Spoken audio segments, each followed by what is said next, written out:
Hello, I am Dr. Nicola Dellinger, and today we're going to do our weekly invitation. And this one has to do with food. And so, really, I think there's so much confusion around what to eat, how to eat, why we should eat it, all those sort of things.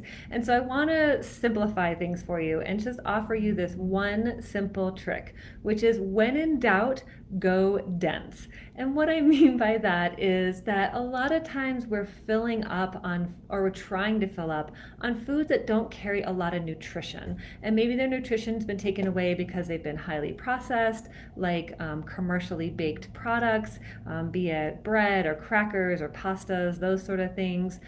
They've been removed from a lot of their essential nutrition that comes in them in their natural or whole form. So, for example, almond flour is going to be far less nutritious than an almond that you eat that has the brown skin on it, which is actually a little bit less nutritious than the almond that you would buy in a shell and you crack yourself.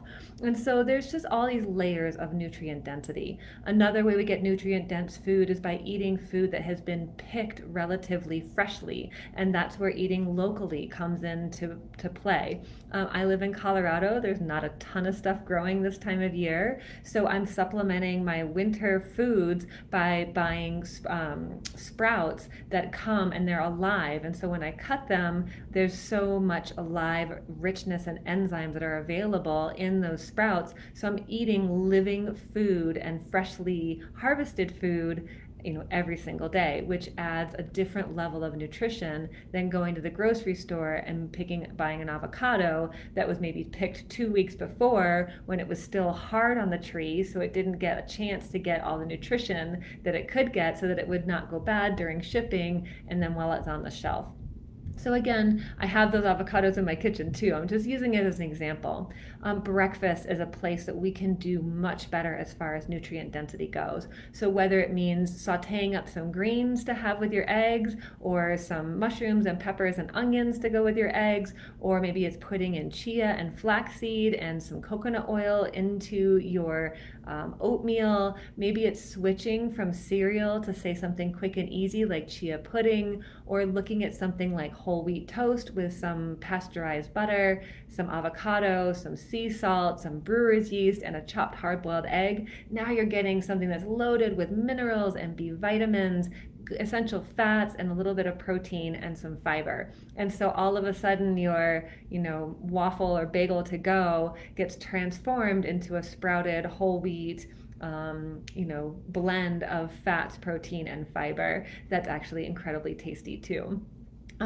Dessert is something else that we can play with nutrient density. We can make chocolate puddings out of coconut milk or avocado based and cacao powder. Cacao is incredibly rich in antioxidants and minerals and nutrients.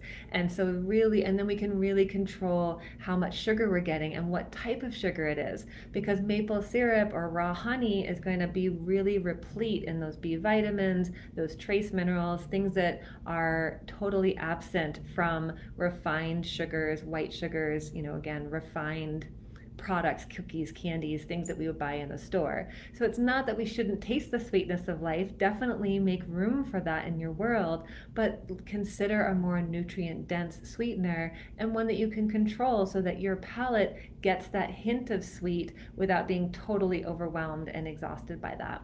So these are just some ideas of ways that you can go nutrient dense. I've got a full article on this on my website, which is drnicola.com, and you're welcome to go check that out. And if you're like a lot of us, you're ready to kick the sugar habit to the curb, I do have an online 30-day sugar-free challenge program that is really accessible and waiting for you anytime that you're ready to do that. And you can find out more about that by checking out drnicola.com.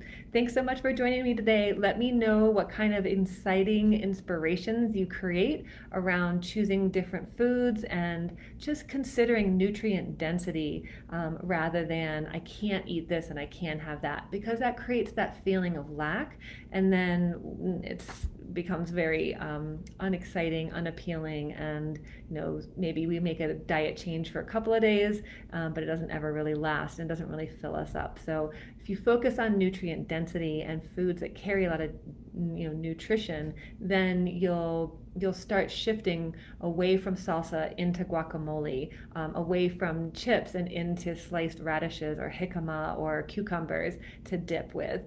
Again, it's just these subtle changes that we can still enjoy whatever it is that we love to do, but know that we're really nourishing our bodies as we do that. Thanks again for joining. I'm Dr. Nicola, and we'll see you next week. Bye bye.